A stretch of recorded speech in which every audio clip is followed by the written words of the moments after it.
was brillig, and the slithy toves did gyre and gimble in the wabe. All mimsy were the borogoves, and the mome raths outgrabe. Beware the jabberwock, my son, the jaws that bite, the claws that catch.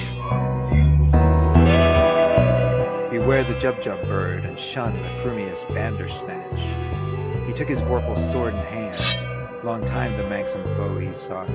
So rested he by the tumtum tree, and stood awhile in thought. And as in uffish thought he stood, the jabberwock with eyes of flame came whiffling through the togy wood, and burbled as it came. 1, 2, 1, 2, and through, the vorpal blade went snicker-snack. He left it dead, and with its head he went galumphing back.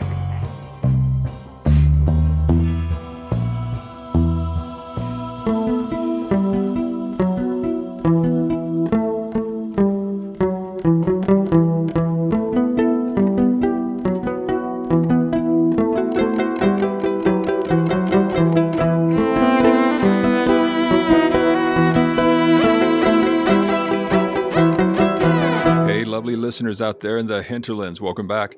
This is Roq, and I'm here with my co-host Max, and we're going to be your guides as we explore all things supernatural here at Nightmares and Daydreams. Hey everyone, yes, welcome. As you surely know by now, Roq and I are here today to discuss and debate our way through all things paranormal, legendary, and monstrous, and of course fun. Yes, fun. But Max, do you want to know what's not fun? I never know, Roq. A deadly blade so sharp that it can lop off someone's head with one swing. I don't know, Roq. That sounds a little bit fun. Okay, how about a blade that was cursed, so that every time it was drawn it would kill someone before it was sheathed? Yeah, still not that bad. And it's cursed to eventually kill its wielder. Okay, now you ruined it. My bad, I didn't mean to mess up the murderously good time you might have had. So we're talking about magical weapons today, lovely listeners. Specifically, we're talking about legendary magical swords. There are so many. And I don't know if the Vorpal Sword counts in terms of being legendary, since Lewis Carroll first wrote about it in Through the Looking Glass in the 19th century. But it's a D&D legendary sword, so I think it counts. If it counts in D&D, Max, it counts in real life. We don't make the rules, we just roll on the random rule chart. So yeah, guys, when we say legendary, we're not just talking about the ancient stuff here, right? Vorpal Sword counts. Anyway, the guy that killed the Jabberwock isn't the only literary figure to wield the Vorpal Sword. Maybe could it be Drizzt you speak of? The legendary drow ranger from the mind of R.A. Salvatore? Nah, he had scimitars. I knew that. I was just testing you. Dual magical scimitars, if I recall correctly. And one more test for you. What were their names, Max? It's been a long while since I've read me some Bob Salvatore. Same here, but I reread those books so many times back in the day that I remember their names. Twinkle and Icing Death. Those were the names of Drizzt's swords. Damn, well done. You get a prize of some sort. I'll take tacos.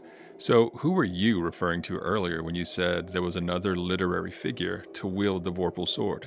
I'm talking about Boy Blue from Fables, of course. Great comic books. Legendary themselves. I haven't read them all the way through, so Boy Blue had the Vorpal Sword? That's pretty sweet. Yeah, no spoilers, but he took the Witching Cloak and the Vorpal Sword on a mission to kill the adversary.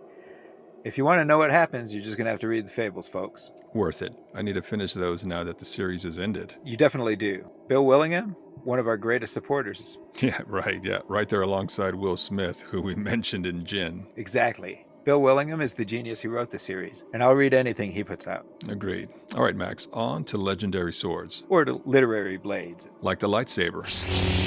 That's more a class of blade, but I'm not opposed. I was just kidding. Thundar the Barbarian Sun Sword is way more interesting than a mere lightsaber, so let's talk about that instead. Sure, I'll go along with about anything. That's how you end up on the dark side, son. I find your lack of faith disturbing. They have the cooler powers. True, Force Lightning and Force Choke are kinda cool. So, back to swords?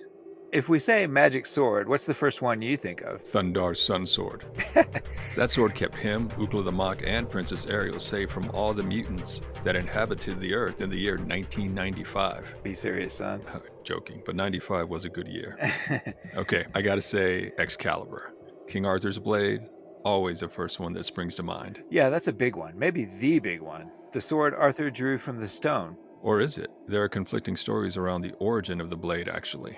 True. What you got on the various origins? Well, the Sword in the Stone is the most famous, probably at least partly due to its being popular to depict in movies and TV shows, like the Sword in the Stone cartoon by Disney, for example. And I love that cartoon, Max. What's drawn the sword from the stone? Agreed. But let's focus. What do the actual legends say? They say different things. Geoffrey of Monmouth, who wrote the History of the Kings of Britain. Historia Regum Britanniae, actually, for you Latinists out there. All right, now you're just showing off, Max. That's the name of the book. Anyway, so Geoffrey is the guy who Latinized the name of Arthur's sword, which in the Welsh had been called Caldofolch. So Geoffrey Latinized it to Caliburnus, and then the French gave us Excalibur from that. Magnifique, vive la France. Ooh la la, fromage de la patelune du vigneau de Chevrier le Canjour tennis à la Roland Garros. What do you think about that? My thoughts exactly. But yeah, so there is a strong Arthurian tradition in France, well, especially in Brittany, because the Welsh and the Cornish emigrated to the Armorican Peninsula starting in the 4th century after the Romans left Britain, but then especially during the Germanic invasion in the 5th and 6th centuries. So how did Geoffrey of Monmouth say Arthur got his sword? So yeah, GM, Geoffrey of Monmouth. The original GM. Yeah, he actually doesn't describe how Arthur got the sword, but says it was made in Avalon. Fey blade, best kind, honestly. Though a dwarven blade could be cool as well, but we'll see later, the dwarves can be reluctant smiths and curse the blades sometimes that they make for mortal men. Well said. So the power of Excalibur comes from its otherworldly origin, and GM says in one battle Arthur killed 470 men himself. That's too specific not to be totally true. I mean, I guess they maybe employed someone as the royal body counter. Exactly. But to your point, de Boron's Merlin, which we only have part of, is the first source that we have mentioning the sword in the stone. He tells the story of the anvil sitting on a stone appearing in a churchyard on Christmas Eve. And our listeners will remember how magical such times are. Christmas and the winter solstice, when the veils between worlds are thin, is just the kind of time when such things happen. If you haven't listened, go back and revisit some Christmas cheer from last year. Precisely. But Thomas Malory in the 15th century gave us the phraseology that we know so well. Whoso pulleth out this sword of the stone and anvil is rightwise king born. Nice. But it seems like the Lady in the Lake story is the older version then? Well, hold on, it's kind of complicated. So Malory says Arthur pulls a sword from the stone, but he says the Lady in the Lake gave him Excalibur. So then, maybe the sword in the stone was a different magical sword? Seemingly. According to Malory at least, but the Post-Vulgate cycle, which is a collection of anonymous writings of which we have pieces, and seems to be from the 13th century according to our best dating techniques, say the Lady in the Lake gave him the blade too. Huh, so the variations of the stories are roughly contemporary then, at least as much as we know. Because that's about the time of Robert de Boron, right? Exactly. So medieval monks needed to keep better records, I feel like. Honestly, though, one of my favorite versions of the story is not medieval at all. We talking the Excalibur movie from 1981? Dude, Dame Helen Mirren as Morgan Le Fay, Patrick Stewart as King Leo de Grance, Guinevere's dad, loved it. Don't forget Gabriel Byrne as Uther. Oh yeah, totally. And I had Excalibur on VHS tape for years. What's a VHS tape? Oh, be quiet. No, seriously, that whole movie's a classic. But no, I'm talking actually about Alfred Lord Tennyson's Idylls of the King. And since we're on this subject, he sides with Malory that the Lady of the Lake gave Excalibur to Arthur. Maybe we should read a bit. Love to.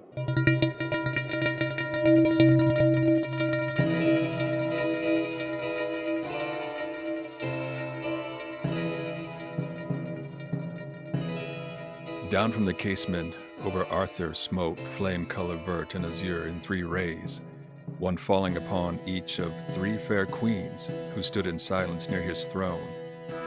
The friends of Arthur gazing on him tall and bright, sweet faces who will help him at his need. And there I saw Mage Merlin, whose vast wit and 100 winters are but as the hands of loyal vassals toiling for their liege. And near him stood the Lady of the Lake, who knows a subtler magic than his own, clothed in white samite, mystic, wonderful. She gave the king his huge cross-hilted sword, whereby to drive the heathen out. A mist of incense curled about her, and her face well nigh was hidden in the ministered gloom. But there was heard among the holy hymns a voice of the waters, for she dwells down in a deep calm. Whatsoever storms may shake the world, and when the surface rolls, hath power to walk the waters like our Lord. There likewise I beheld Excalibur, before him at his crowning borne, the sword that rose from out of the bosom of the lake, and Arthur rode across and took it, rich with jewels, elfin Urim on the hilt, bewildering heart and eye, the blade so bright that men are blinded by it, on one side, graven in the oldest tongue of all this world. Take me, but turn the blade, and ye shall see. And written in the speech ye speak yourself. Cast me away, and sad was Arthur's face, taking it, but old Merlin counseled him. Take thou and strike, the time to cast away is yet far off. So this great brand the king took, and by this will beat his foemen down. You know, Max, we see that in a lot of magical swords, actually. What do we see? That the hero is given this incredible weapon that they have to use against a specific foe or in a certain circumstance, but it's not theirs to keep forever.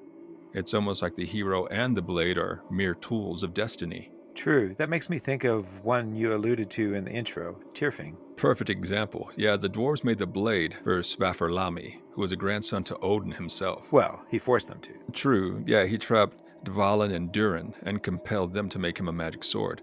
And I gotta say, Dvalin and Durin sounded like they could be part of Thorin's crew of dwarves in The Hobbit. Am I right? Absolutely. The names are very similar, to be sure. But going back to being forced to forge a blade for Svafrlami, yeah, they didn't like that too much. Not at all. They made him a sword with a golden hilt that would never miss, never rust, and could cut through stone and iron. Sounds pretty cool. Sounds a little bit like Stonecutter in the Books of Swords by Fred Saberhagen. Don't worry, we'll get to those, but we're talking about real stuff first. Don't make me get Farslayer out. That's the sword of vengeance. That doesn't really work out well for anyone usually. But back to what I was saying. Back on track. So they made Svafrlami this amazing sword, but they cursed it as well. That's what you get for forced labor. There's always a price. Always. So how'd the curse work? 3 things. It would kill someone every time it was drawn. I mean, that sounds okay, but I guess that means if you pull it out to sharpen it or something, someone's going down.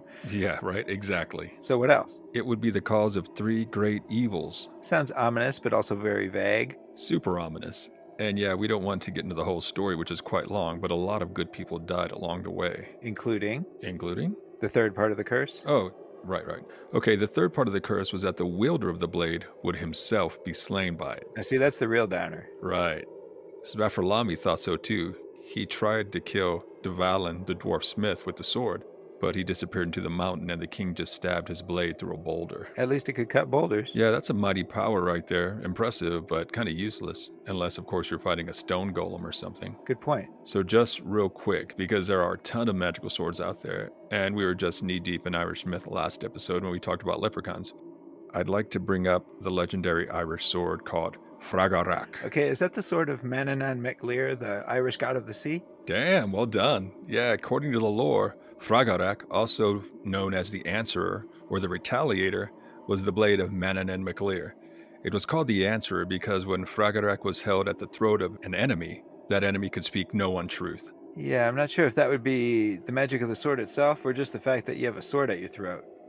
If that's me, I'm not lying. It also had the power to summon the wind, and like a lot of other magical swords, could damn near cut through anything. Armor couldn't stop it, and it would inflict wounds that no man could recover from. That doesn't seem fair. But pretty powerful blade. But why is it called the Retaliator? From what I came across, it's because it retaliated against any strike against the wielder. Like if you were struck, Fragarak would immediately retaliate and unerringly return the attack. A mighty weapon indeed. But if my Irish lore is correct, Manannán Mac Lir has a host of magical items and weapons at his disposal, so it fits that he'd have a weapon like Fragarak on his hip. Yeah, he's not one to trifle with. As god of the sea, he had a magical ship that could go above and under the waves, and just a host of other magical items. So let's talk about the Books of Swords. Lead on. So you remember Coin Spinner? That was your favorite. Yeah, I remember our old DM told me he made that sword up. I was all impressed until I read the books. Shout out to Double S. You ran some good games, man. That's hilarious. But hey, let's be honest. When you run in a game, you use any and every resource on hand. True, man. I've used many sources of inspiration for my games. So why don't you give our lovely listeners some context for these swords? There were 12 of them, correct? Yeah, so the context is kind of post-apocalyptic, but the world has come back around to a kind of feudal medieval situation. So we don't know if this is the past or the future or what, right? Well, it's supposed to be in the far, far future, I think, like 50,000 years or something like that. But there are gods like Vulcan in the book, and he's the one who actually made the swords. But the intimation is that we created the gods via our collective imagination. So, mostly classical gods and Hindu gods, if I remember correctly. But the second time around for these gods, and he made the swords too powerful, right? Yeah, and it came back to bite Vulcan himself personally. Shieldbreaker, specifically, was the one I think he might have regretted making. So what are the different ones then? So, let's see. There's Townsaver, the Sword of Fury, Shieldbreaker, the Sword of Force, Stonecutter, the Sword of Siege, to which I alluded earlier. That one could cut through stone like Tyrfing. Exactly. There's Wound Healer, the Sword of Mercy. That one healed people instead of hurting people. Interesting idea. There's Doomgiver, the Sword of Justice, Coin Spinner, the Sword of Chance. That's the one our DM made up, the cheeky bastard. Who holds Coin Spinner knows good odds, whichever move he make. But the Sword of Chance, to please the gods, slips from him like a snake. Nice, yeah, each sword had a rhyme that told of its powers and drawbacks. I kind of forgot about that. So you were endowed with amazing luck when you had Coin Spinner, but it would disappear, typically when you needed it the most. Right. So there was Dragon Slicer, the Sword of Heroes, Farslayer, the Sword of Vengeance, which I was going to use on you earlier. Yeah, thank you for not using it. And the guys regretted that one quite a bit too, as I recall. Exactly. Let's see. Oh yeah. Mind Sword, the Sword of Glory, or the Sword of Madness, depending on your opinion. Sightblinder, the Sword of Stealth. Wayfinder, the Sword of Wisdom, and Soulcutter, the Sword of Despair. Such friendly swords. So, are there books for each one, Max? So I believe the concept was that each one would have a novel that told its story, but I think he kind of George R.R. Martin'd the whole thing. But they're standalone books, so they're well worth reading, and you won't get stuck in a story with no end. So we might as well talk about some literary swords since we're on the subject. I like that idea. So, besides lightsabers, what are some of your faves? Enduril and Glamdring from the Lord of the Rings. Nice. Aragorn's blade, the blade that was broken. And Gandalf's blade, the foe hammer. Both elven blades, right? All the good stuff was elven in Lord of the Rings. Seems like. Sting was pretty good too for a small blade. Yeah, Bilbo's and then Frodo's blade. Mithril, super sharp. Glowed when orcs came around. What else do you need? Also, very reminiscent of the Moonblade in 90s D&D canon. Shout out to Elaine Cunningham. So the Moonblade glowed when orcs were about, gave you the dream warning of danger if you were asleep. Nice things to have adventuring around Faerun solo. The old school TSR days, good times. Mm-hmm. Speaking of smaller blades, the subtle knife in Philip Pullman's His Dark Materials is pretty sweet, actually. Sharp enough to cut reality itself, yeah. And I am digging the HBO series, just FYI. It also allowed the wielder to step through to other worlds. Pretty sweet. It's sweet except for the specters that came through as well. Yeah, there's always got to be a drawback. So Elric's swords have to be mentioned. Mournblade and Stormbringer. That's classic fantasy right there. Michael Moorcock, local-ish author. Yeah, he lives in Austin or Bastrop, something. Gotta support the locals, even if they're British. And talk about a cursed blade. Stormbringer is right up there. Oh yeah. In D&D terms, Stormbringer is a life stealer, right? Like it consumes the soul of whoever Elric uses it to kill in battle. So I think the blade is technically called a 9-life stealer at the gaming table, yeah. But Stormbringer and Mournblade go beyond that. Both blades are demons of chaos in the form of swords. And Stormbringer often betrays Elric, forcing him to kill comrades and even lovers. Yeah, that sucks. See, folks, even though they might make you invincible on the battlefield, the price can be quite high indeed. So would you do it? Do what? Wield a blade of immense power that would take control of you every so often and slaughter those around you? Yeah, I don't know. It's very much like donning the wolfskin belts that we discussed in our werewolves episode. You receive great power, but ultimately don't have full control over that power, and the end result of that is the loss of innocent lives, maybe even family members. Yeah, personally, no. I don't think I'd do it. Same. Hey, but let's hear a story of a man who decided to try and tame a blade of legend. You in? You know it?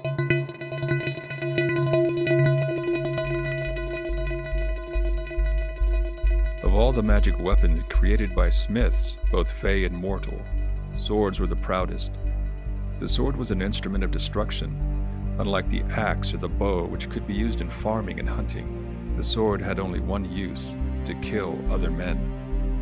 One legendary weapon that Viking Skald sang of was the sword Skofnung, which the warrior king Rolf Kraki wielded in defense of his people and lands. It was said that the bloodlust of Skofnung was so great that it would shriek in its scabbard at the sounds of battle and the sight of wounds, begging to be released so that it could join in the bloodletting. When Hrolfkraki died, Skofnung was buried with him. His people wanted little to do with the blade, too frightened to claim it, and so for 2 long centuries Skofnung lay undisturbed and untouched in the death grip of its former master. And forgotten Skofnung would have remained if it wasn't for a minor warrior chief called Skeggi. With his followers looking on in fear, Skeggi dug up the grave of Hrolfkraki and wrested the weapon from his skeletal hands. The desecration of a grave was no simple thing, and the desecration of a king's grave even more so. Skeggi's followers were certain that Skofnung would leap from its scabbard and hack their leader to pieces. But it did not. It seemed the blade was glad to see the light of day and the possibility of new battles to be fought. Skeggi had no doubt he could tame the blade, for he studied the lore of Skofnung and knew what he must do to be the sword's partner. 1. He must never unsheath the blade without the intention of drawing blood.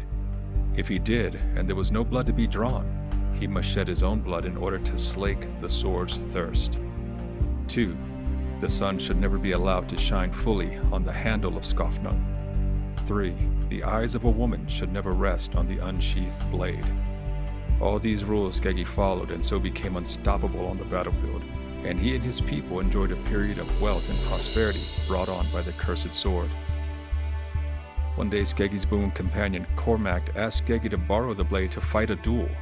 Skeggi knew Cormac to be a wise man and good fighter, but denied the request.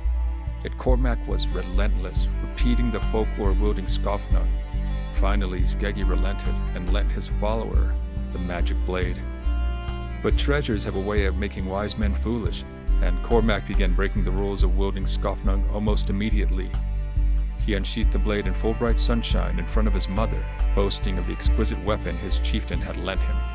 Skofnung flew into a rage at the sheer stupidity and arrogance of Cormac. The enchanted blade was no plaything to be lent from man to man. It was a mighty weapon that only allowed the bravest and boldest to wield it. Flying from his grip, the vengeful sword hacked and sliced both Cormac and his unfortunate mother to death, before violently throwing itself against a large boulder and shattering itself beyond repair.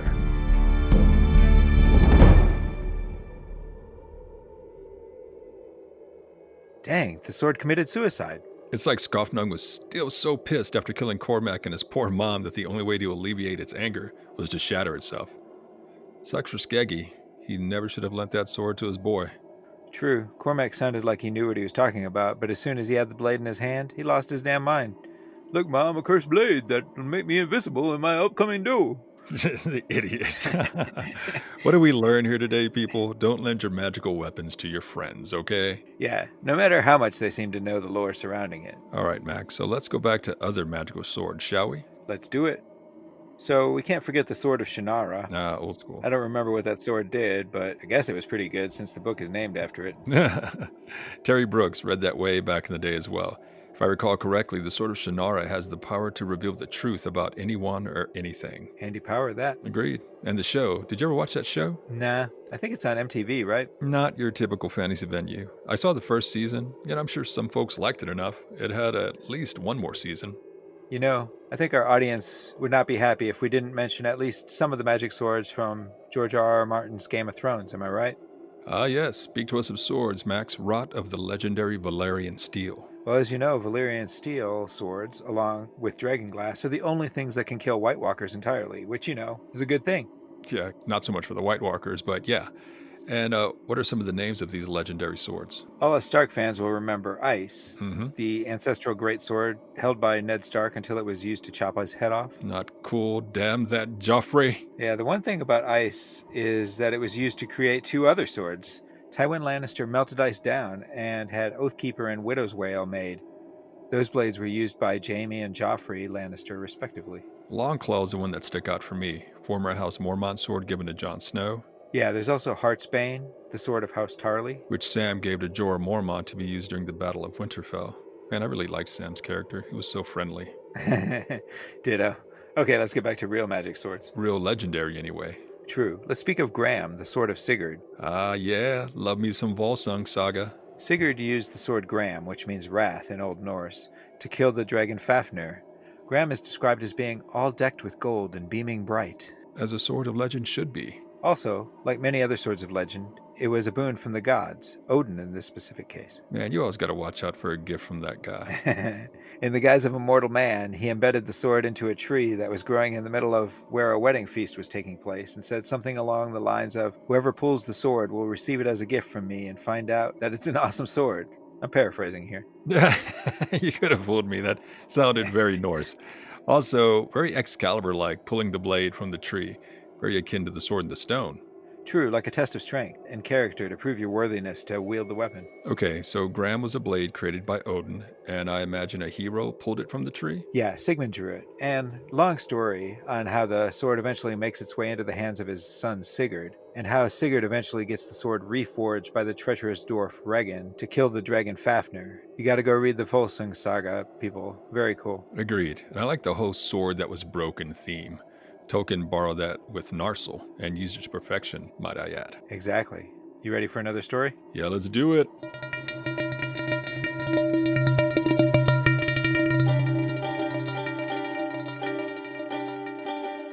Jatayu, king of the vultures, saw Ravana's chariot, his golden ratha, fly over, led by glowing mules with a woman in it crying for help. Languorously, he roused himself from his roost and flapped up to the magical ratha. Sita saw him and called to him, "Jatayu, save me! Tell Rama that Ravana has taken me." Jatayu tucked in his wings, gliding alongside the car, and chided Ravana, warning him, "Rama is the lord of the earth. Your way leads to death, Rakshasa." But Ravana just shot an arrow at the mighty bird, singeing his wing with a fiery bolt. Ululating like a mighty eagle, Jatayu attacked the demon. His magical mule shrieked in terror, tossing the chariot about like a feather in a storm.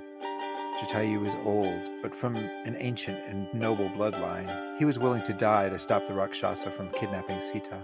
Jatayu raked the Rakshasa's hide with his razor talons. Ravana howled in pain and his dark blood fell. He shot 10 arrows at Jatayu, who dodged them and rose high above, swooping down like a fishing eagle for its silver prey beneath the waves. He snatched Ravana's jeweled bow from his hands and snapped it in his beak. Then he flew again at the mules, falling on them with wings like swords. He raked their eyes with his talons, blinding them. He killed them in the sky and sent the chariot plummeting to the earth.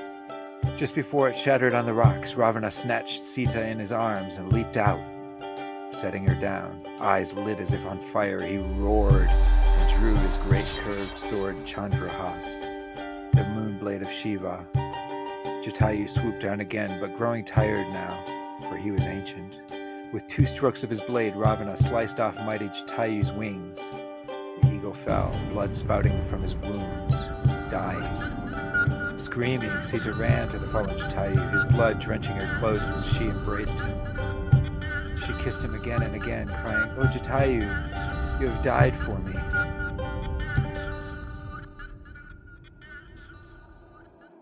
Sad story. Poor Jatayu. Also, that was more of a Sword of Sharpness rather than a Vorpal blade that the Rakshasa had. Yeah, similar but different.